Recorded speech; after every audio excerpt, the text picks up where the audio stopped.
somebody comes to me with a low or borderline low potassium level, we can fix that with food alone. Good luck fixing it on a carnivore diet. You'll notice that none of these foods are animal-based except for the yogurt. And I'm going to tell you guys too, the goat dairy is way higher in potassium than cow's milk dairy. It's a remarkable difference. We're talking, I think it's 2 or 3-fold difference. There's more potassium in goat milk than cow's milk. So there's lots of drug interactions, which sometimes is relevant. And there's lots of drugs that cause low potassium levels. Particularly relevant to this are the beta adrenergic agonists. Lots of people who have asthma are on these chronically. The diuretics, people who have high blood pressure, are on these chronically. The mineralocorticoids, some of these people end up on chronically as either inhalers or intranasal preparations or pills. So people are at a really high risk in our modern healthcare system because these find their way onto many, many people's medications lists of potassium deficiency due to their medications. Now, why don't people tend to figure out that the patient has got low potassium levels? You would think, wouldn't you, if this is such a big deal like I'm making it out to be, that you would have heard about it by now.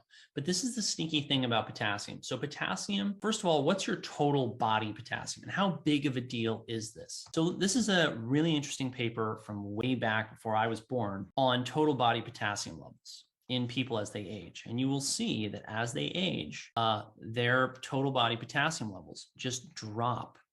You lose about 25% of what you start with from age 20 to age 90. It's an enormous drop. It's even bigger for women.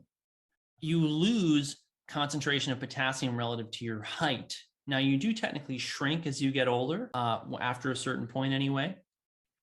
But even so, your potassium level drops quite a lot. I mean, look at how much that drops over the course of your life.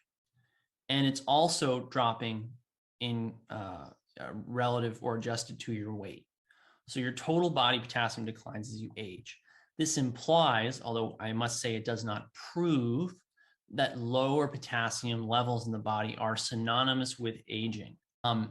I will tell you that this, in conjunction with the evidence that low potassium levels and low potassium intake are associated with premature aging and diseases of aging like hypertension and kidney disease and all the other stuff I already mentioned, right? That eating more potassium is a good idea so you keep your levels up so you don't age prematurely and then die young. Very rarely do I mention something like this as this across the board. Everyone should do this. It's critically important.